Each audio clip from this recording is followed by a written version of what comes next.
bao lâu rồi anh chẳng nhận lời yêu ai nữa, chẳng quan tâm, chẳng mong nhớ âm thầm. Sợ lắm một ngày những đớn đau này mình anh giữ lấy, giống như quãng thời gian em xa anh. Vì anh cũng đã từng nghĩ rằng là ta sẽ bên nhau tận đêm, mà sao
giấu tình này, ai mang tình này để lên trên que Amidex. Ai đưa về nhà, ai cho ngọc ngà rơi nhìn sang tay ta. Là một đời thiếu nữ trong vùng quê nghèo, hồn nhiên tai hoa mái nhau. Sông người vội vàng em hóa thân đời ta, rời xa từng ngày năm tháng. Ngõ phút say cùng ngày nhớ và mong sống đâu năm xưa hiện dấu đậm sâu trong nỗi đau anh mệt mỏi, trong phút giây anh tìm hỏi muốn giữ em ở lại một lần này vì anh mãi vượt xa cách nhau thật rồi dược trắng yêu thu để em bước ra đi nước mắt lấy tìm đi hoa vẫn rơi bên thềm nhà là xa xôi đi nhiều và anh chúc em đến định một chuyện niềm yêu sâu.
Dòng đau trong xưa hiện dấu đậm sâu trong nỗi đau anh mệt mỏi trong phút giây anh tìm hoài muốn giữ em ở lại một lần này em nên biết sâu.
Chẳng lẽ là anh nhìn sai mất rồi, thôi đi em lại anh sẽ không tìm lại.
Ngày đấy ra anh và em chúng ta bị tình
sao rồi còn một mình đi dưới mưa lúc buồn, lệ còn rơi khi ngồi xem thước phim buồn, ôm thật chặt vào ai khóc như đứa trẻ.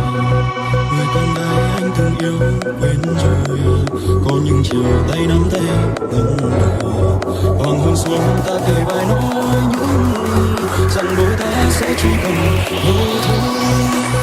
Face up to the top, I like the beat, get ready to rock the face up to the top, I like the beat, get ready to rock the face up to the top, I like the beat, get ready to rock the bass goes to the boys, so we will fly to the face up to the top, I like the beat, get ready to rock the bass up to the top, I like the beat, get ready to rock the bass up to the top, I like the beat, get ready to rock the bass goes to the boys, so we will fly. Hãy quan tâm anh và nhớ anh bao điều. Em thích hoa hồng và mùa đông, được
anh ở phía sau lưng. Em nói bên anh qua bao nơi em cảm thấy rất nhẹ nhàng. Bây giờ ai là người cho em yên bình? Em muốn xa anh khi yêu thương đang gìn giữ vẫn đang lành, xóa những hy vọng một tình yêu và hai trái tim xanh quên hết bao năm. Đi bên em anh thật không thể làm được, người bình thường giờ chẳng nhớ tên quen thuộc.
Anh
yêu sao chỉ có thể yêu mình em.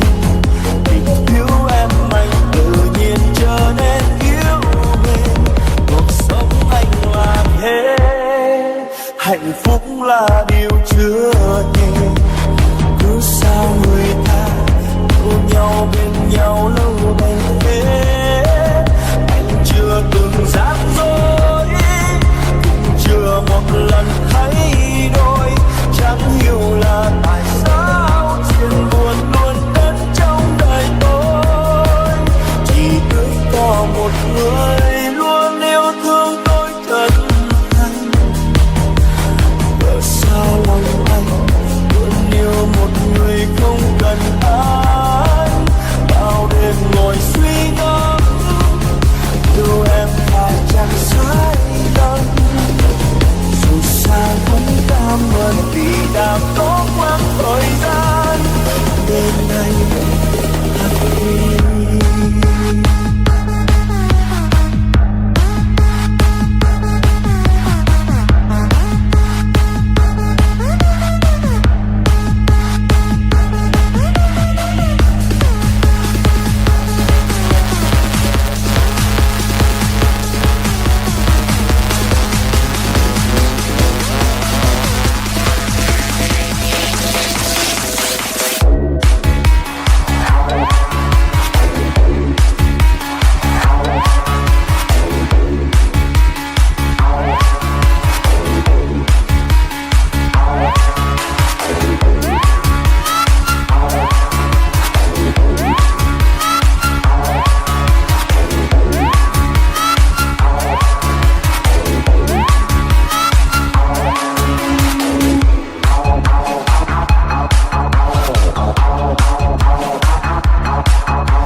đã ước thề dường như hai trái tim đang khóc thầm vì chẳng thể bên nhau trọn đời.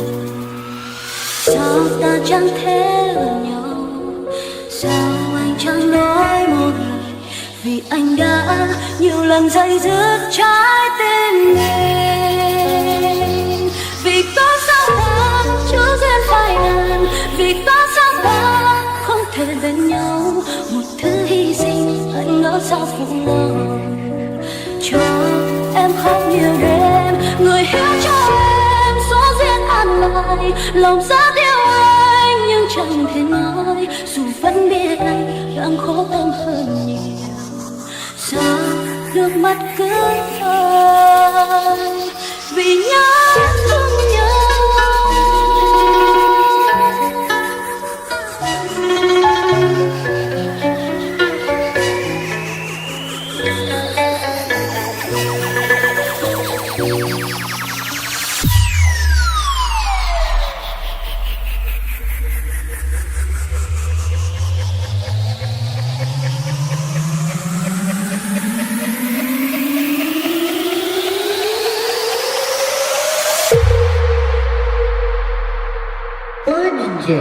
Legendary.